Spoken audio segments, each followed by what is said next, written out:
E aí, torcedores e torcedoras, tudo bem com vocês?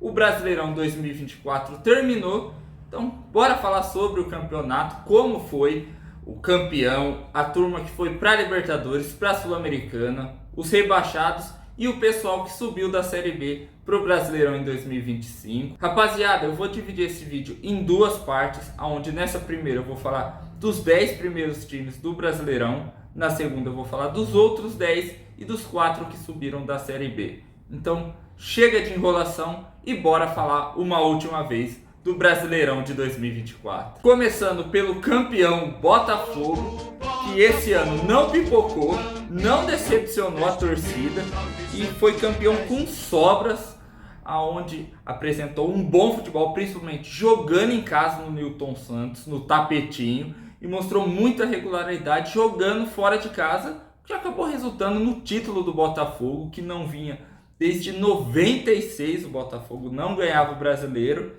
e esse ano sobrou. Os jogadores aprenderam com os erros de 2023, aquele título que estava na mão do Fogão, e esse ano eles tiveram a cabeça no lugar, não se desesperaram. O Arthur Jorge conseguiu fazer esse time não relaxar, apresentando um grande futebol, tendo o Almada e o Luiz Henrique talvez como os principais jogadores desse grande time do Botafogo, essa boa equipe. E o Botafogo volta a comemorar o Brasileiro, como eu disse, e o Textor deve ser um dos que mais está comemorando. Finalmente os investimentos deram lucro do Textor, e esse ano eu acho que ele não vai reclamar de esquema contra o Botafogo, fazer investigação como foi com o Brasileiro de 2023. E agora, com esse time mais cascudo, com experiência de ter sido campeão e com a grana do Textor, cara, o Botafogo é forte candidato para ano que vem também. Com esse título, o Botafogo se iguala ao Santos de Pelé e ao Flamengo de Jorge Jesus, que foram as únicas equipes que conquistaram o Brasileiro e a Libertadores no mesmo ano. O Santos em 62 e 63 e o Flamengo em 2019. Isso valoriza ainda mais o ano do Botafogo. Agora o segundo colocado, o Palmeiras, que estava em busca do tri seguido, mas não conseguiu. O único tricampeão consecutivo do Brasileiro é esse time aqui, tem que respeitar. Mas esse ano o Palmeiras não foi aquele Palmeiras avassalador com o Abel Ferreira.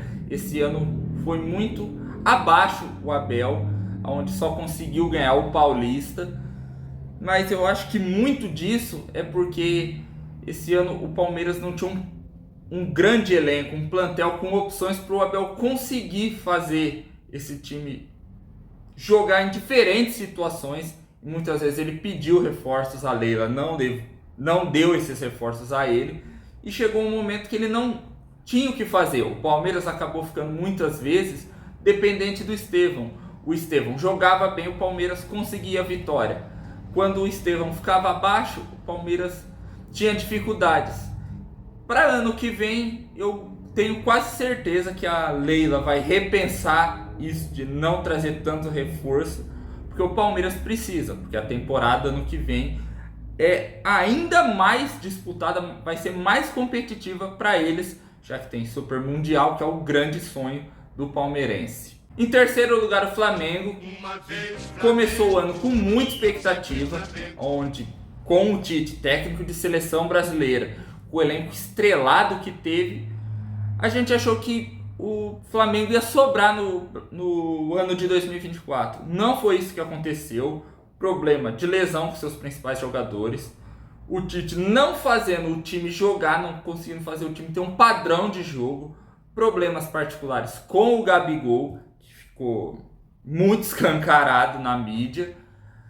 O Tite acabou saindo do Flamengo, o Felipe Luiz chegou para apagar um incêndio, conseguiu ganhar a Copa do Brasil, baita título logo na primeira temporada como técnico do Felipe Luiz, e terminou o campeonato muito bem na parte de cima da tabela, chegou a brigar quase que até o final pelo título, só que acabou por ter dado preferência à Copa do Brasil, que era o título, digamos, mais fácil, tiro curto, acabou deixando o brasileiro de lado.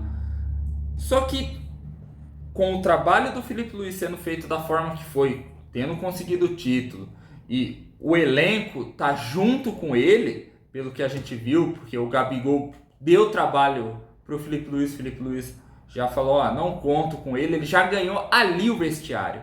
Ele viu que tipo, ninguém vai bater de frente com ele, os jogadores já viram que quem manda no time do Flamengo é o Filipe Luís. Com o Filipe Luís mandando no vestiário, com a diretoria junto com ele, o Flamengo tem tudo para repetir esses meses do Filipe Luís em 2024 à frente do time, se repetirem em 2025, porque o Flamengo talvez hoje no Brasil seja o time que mais bata de frente com o Botafogo, porque é um elenco recheado de craques, sofreu com as lesões, é bem verdade. Fica aquilo de, se não tivesse tido tantas lesões assim, será que o time não tinha engrenado com o Tite? Enfim, a gente nunca vai saber. Em quarto lugar, a gente tem o Fortaleza, que mais uma vez brigou na parte de cima da tabela, chegou em alguns momentos a disputar o primeiro lugar do campeonato. De novo, eu volto a falar isso, eu falo isso todo vídeo relacionado ao Fortaleza. Eu acho que logo eles vão ser campeões brasileiros, porque todo ano eles chegam na parte de cima da tabela, chegam jogando muito bem. Talvez não seja um futebol que encha os olhos, mas é um futebol efetivo. E a diretoria está focada em fazer o Fortaleza vitorioso. A gente já cansou de ver isso. O Vojvoda tem total controle do time, só que tem que tomar cuidado porque os jogadores vão ter que ser trocados aos poucos para ter essa reformulação para o Fortaleza seguir na parte de cima, sempre lutando para, quem sabe, esse título inédito do Leão do Pici na elite do futebol brasileiro. Em quinto lugar, a gente tem o Internacional, que foi uma das equipes que mais sofreu devido às enchentes do Rio Grande do Sul. Foi um dos últimos, se não o último, a voltar a jogar em seu próprio estádio. Mas mesmo assim, o time do Inter foi guerreiro, se superou para conseguir essa boa colocação no campeonato, principalmente quando o Roger assumiu o time, onde ficou muito tempo invicto, chegando até a lutar pelo título, só que dessa vez não conseguiu o título, mais uma vez, infelizmente. O Inter segue na seca de títulos brasileiros. Já fazem 45 anos que o Inter gritou pela última vez é campeão brasileiro, mas pelo trabalho que foi feito, assim como foi no Flamengo, o trabalho que foi feito no Inter, principalmente com o Roger, foi muito bem. Ele arrumou a casa depois da tragédia do Rio Grande do Sul, que afetou muito os jogadores, o psicológico deles. E o que o Kudê fez, porque o time não jogava na mão dele, o Roger, que começou mal, aos poucos fez esse time jogar e conseguiu chegar em quinto lugar do brasileiro. Se o Inter tivesse engrenado antes, teria ficado, sei lá, em segundo, até poderia ter sido campeão, quem sabe, mas para 2025 é pegar esses ensinamentos para, quem sabe, acabar com essa zica, essa seca, esse jejum de título do Brasileirão do Colorado, que dura tanto tempo assim, 46 anos, cara. Rapaz, parece que foi ontem que a gente viu o Vilani falando: é Denilson, 41 anos! Na meia esquerda, ameaçou, não bateu, vem pra tabela, pega-o pro Cuesta, bateu cruzado, é Denilson! 41 anos! Gol! Subiu a bandeira! É impressionante o grau de maldade que vocês têm. E vamos falar a verdade, né? A gente quer que o Inter vença o brasileiro pra Renata Fã ficar feliz. Em sexto lugar está o meu São Paulo, que, diferente dos últimos anos, fez uma boa campanha esse ano. Lutou na parte de cima da tabela, não sofreu para vencer a primeira fora de casa e deixou o Campeonato Brasileiro de lado, porque focou muito nas Copas, e depois que foi eliminado, largou, só cumpriu tabela no Brasileirão. Eu espero que em 2025 o São Paulo consiga manter esse nível de ter seriedade para jogar o Brasileirão e quem sabe voltar a vencer o Brasileiro, coisa que não acontece desde 2008. Esse bom time do São Paulo que oscilou nesse ano, ganhou a Supercopa do Brasil no começo do ano, a Supercopa Rei, e depois acabou caindo de rendimento. Vamos ver se em 2025 o tricolor é mais regular, para quem sabe eu possa comemorar mais títulos. Em sétimo lugar, o Corinthians, que foi uma surpresa, de quase rebaixado a time que vai disputar a Libertadores. O Corinthians, cara, foi da água pro vinho, sofrendo, fazendo jogos horríveis, lutando para não cair, como eu disse. Só que o divisor de águas foram as chegadas dos reforços, em especial o Memphis Depay e o Hugo Souza, que elevaram o patamar do Corinthians e fizeram o time reagir. Eles terminaram o Brasileiro com 9 vitórias seguidas, se eu não estiver enganado. Olha, cara, olha o que o Corinthians fez no campeonato. Quem imaginaria? Começaram o ano com o presidente prometendo o mundo e não dando nada. Só que eu acho que ele finalmente entendeu que ele tem que trabalhar de boca fechada e o time começou a dar resultado em campo. O divisor de águas do Corinthians foi a chegada dos reforços, em especial o Depay e o Hugo Souza, que acabaram com os principais problemas do Corinthians, que eram o gol e um cara para jogar ao lado do Yuri Alberto. E o Corinthians vem como um time que pode surpreender em 2025 pelo futebol que apresentou na reta final do Brasileiro, que acabou fazendo eles se salvarem do rebaixamento, infelizmente, né? Em oitavo lugar a gente tem o Bahia, que é do Grupo City, teve muito dinheiro investido, fez um bom time, só que ainda não engrenou, não conseguiu apresentar um bom futebol com o Rogério Ceni, que fizesse eles chegarem ainda mais longe no campeonato, apesar de terem conseguido uma vaga para a pré-Libertadores, assim como o Corinthians. Só que é uma reestruturação. O Bahia está mudando de patamar, agora que é SAF, é do Grupo City.